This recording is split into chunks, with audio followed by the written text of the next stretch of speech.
takes over from governments. But we can see the evidence of the dubious character of this monetary system when in 1933 the US government, at the behest of the Federal Reserve, enacted legislation prohibiting the use of gold as legal tender. Why would you do that? Because there's some crisis in the system. If there's a crisis in the system, you must turn to gold, because gold will restore stability. Ask any Argentinian and he'll tell you that. The United States government prohibited the use of gold as legal tender. Number one, 1933.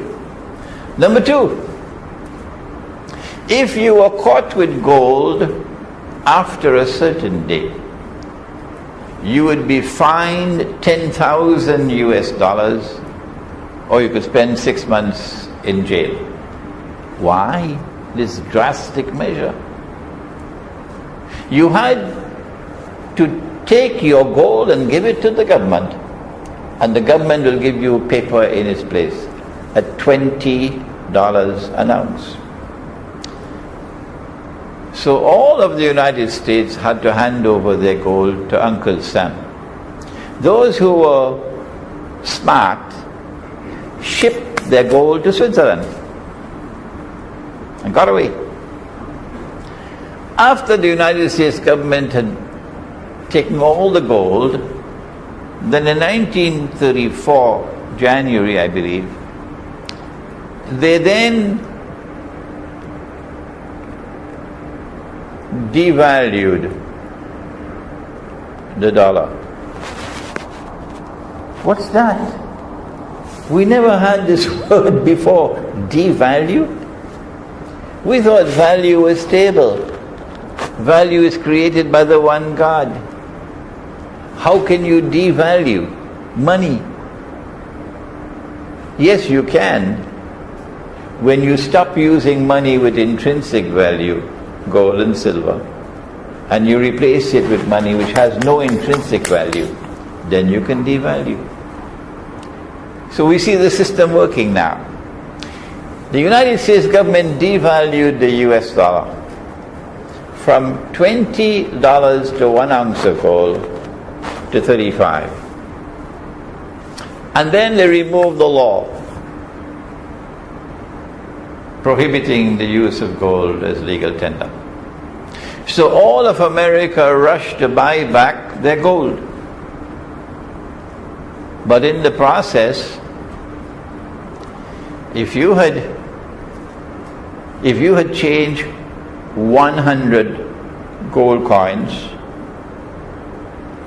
of 1 ounce each, and you got 2,000 US dollars, and now you take the 2,000 US dollars to buy back your gold, guess how many gold coins you got?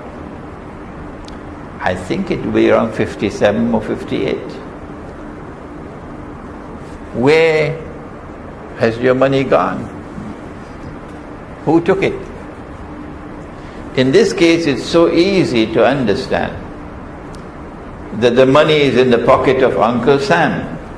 43% of the wealth of the people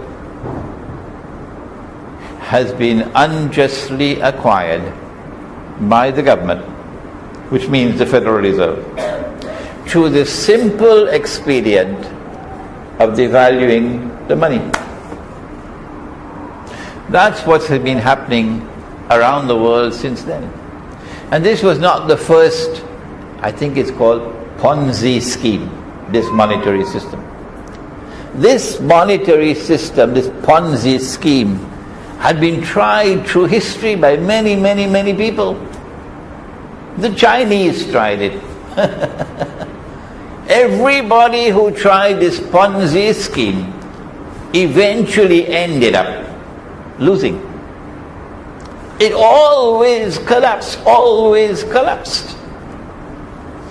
This particular Ponzi scheme began to shake when France decided under Charles de Gaulle that this was unjust. The United States is printing more paper than they have gold. If Dr. Zuhaidi were to issue more checks than he has money in his account, that would be fraudulent. Fraudulent. And you could go to jail for that. And that's what the US government was doing. No other government could do that. Only the United States. They were financing the Vietnam War by just printing and printing and printing more paper money.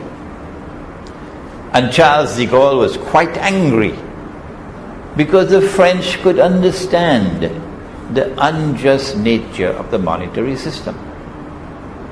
Charles de Gaulle got up in the French National Assembly and delivered a historic address in which he analyzed the monetary system and demonstrated how this monetary system was not only fraudulent but also was designed to give to the United States of America an unfair advantage over the rest of the world. He then began to do something which shook the system. France started to redeem dollars for gold. And the United States didn't like that at all. Because if the French could do it, then Saudi Arabia might join the line, and Kuwait might join the line, and many other countries. And because the United States did not have the gold for all the paper, the whole thing would collapse. De Gaulle died. He first had to resign and then he died. But those who succeeded de Gaulle in France, and I admire them so much, continued the system, continued the policy. And how one wishes that Malaysia had those who could continue what Dr. Mahathir had started with dinar. So in August of 1971, the French came along again, one more time. Richard Nixon was the US president, and said, "Hi, Uncle Sam, are you there? 3 billion USD, and we want the gold."